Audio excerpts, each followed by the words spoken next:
Pessoal, esse exemplo ele tem a finalidade de mostrar uma figura, de construir uma figura.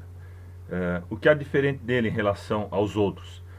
Principalmente o fato de existir um para dentro do outro para, ou seja, uma estrutura para-faça dentro do outro. Isso faz com que exista um loop dentro de outro loop.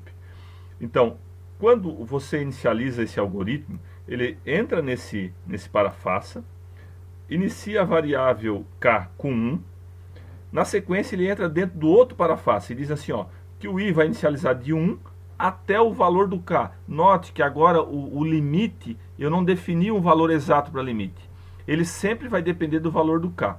Como o k foi setado com 1 no primeiro para-faça, então ele também tem 1 aqui. Isso significa que ele só vai executar uma vez, ou seja, o i começa com 1, o k tem 1, ele entra, imprime asterisco. Imprimiu um asterisco. Quando ele volta ali, opa, o k tem 1 apenas, e o i já vai para 2, então ele para, vem aqui, imprime isso aqui, ele executa esse comando, como não tem nada para imprimir, ele só pula uma linha, encontra o fim do para, volta lá, incrementa o k passa a ter 2, como não chegou a 5 ainda, ele entra, entrando, ele vai inicializar essa estrutura para novamente, ou seja, é como se ela estivesse executando pela primeira vez. Então o i agora vai ser setado novamente com o valor 1, porém o k tem 2. Então ele entra e vai imprimir um asterisco. Volta lá, incrementa o i vai para 2,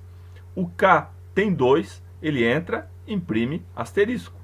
Aí ele não incrementa mais, ou seja, ele não entra mais na estrutura porque o i já chegou a 2 e o k também já está com 2. Então ele sai, pula uma linha, volta, encontra a estrutura para a faça mais externa, o k é incrementado em 3, ele entra e vai recomeçar essa estrutura para-faça, ou seja, ele vai setar o para-faça com o i com 1 desse para-faça, e o k agora tem 3, e aí ele vai entrar e imprimir 3 asterisco. Ou seja, enquanto o k, a hora que o k chegar a 5, ele vai entrar, vai imprimir aqui, sai, e quando ele volta naquela outra estrutura, aí ele vai parar a execução.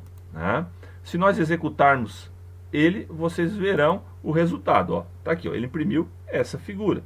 Tá? Então, o que é que acontece?